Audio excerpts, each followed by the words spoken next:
Hello everyone, তোমরা কেমন আছো? নিশ্চয়ই ভালোই আছো। তো চলো আজকে একটা রেসিপি তোমাদের সাথে শেয়ার করতে চলে এসেছি। সেটা একটা ওয়ান পট মিল বলতে পারো। তো চলো দেখে নিই কী কী লাগছে। এখানে আলু ডুমো ডুমো করে কেটে নিয়েছি, ফুলকপি ডুমো ডুমো করে কেটে ভাপিয়ে রেখে দিয়েছি। আর এখানে আছে পোস্ত, জিরেটা আমি দেখাতে ভুলে গেছি। পোস্ত, জিরে, দুটো এলাচ, একটা দারচিনি আর একটু ধনেপাতা, ওটাকে পেস্ট করতে হবে। তো প্রথমে আলুটাকে আমি ভেজে তুলে নিচ্ছি। আমি রান্নাটা মানে রেসিপিটা প্রপারলি হয়তো তোমাদের সঙ্গে শেয়ার করতে পারিনি, কারণ ভাবিনি ভিডিও করব, তাও একটু একটু ক্লিপ নিয়েছিলাম, তো সেগুলোই দেখাচ্ছি। তারপরে এখানে তেলের মধ্যে, সাদা তেলের মধ্যে সাদা জিরে, তেজপাতা ফোড়ন দিয়ে আদা কাঁচা লঙ্কার পেস্টটা দিয়ে দিলাম। আদা কাঁচা লঙ্কাটা আলাদা করে পেস্ট করে নেবে। আর তেলের সঙ্গে ভাজা হয়ে গেল, তার মধ্যে দিয়ে দিলাম একটু কড়াইশুঁটি। তো কড়াইশুঁটিটাকেও ভাপিয়ে রেখেছিলাম, তো সেটাও দিয়ে দিলাম।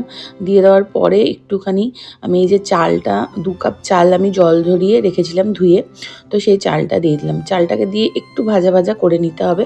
আর ওদিকে যে মশলাটা বলেছিলাম, পোস্ত 1 চামচ, জিরে, সাদা জিরে, 2টো লবঙ্গ, এলাচ, একটা দারচিনি আর একটু ধনেপাতা, 1 কাপ মতো ধনেপাতা পেস্ট করে রেখেছিলাম। তো দেখো সেটাই দিয়ে দিলাম।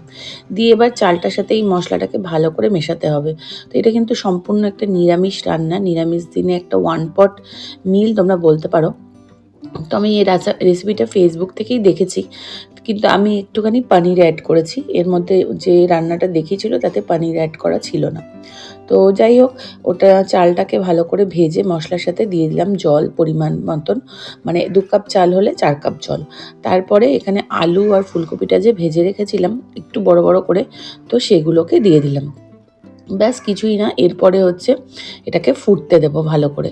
তো দেখো একটু নুন দিয়ে দিলাম, নুনটা একটু পরিমাণ মতো দেবে, দিয়ে ঢাকা দিয়ে রেখে দেবো। আর এর মধ্যে এখন আর কিছু দিতে হবে না, তো এটা এখন একটু ঢাকা দিয়ে রেখে দেবো সিমে করে।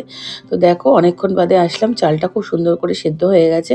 এটা কিন্তু ঘরের রেগুলার চাল। আর এই যে পনিরটাকে ভেজে রেখেছিলাম, এইবার সেটাকে দিয়ে দিলাম।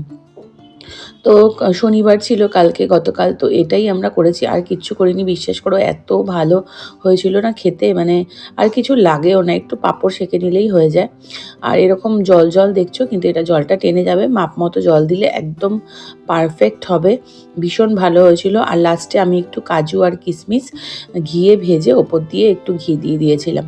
তো এত ভালো হয়েছিল না কি বলবো, ভীষণ ভালো টেস্ট হয়েছে। তো তোমরা অবশ্যই বাড়িতে ট্রাই করো।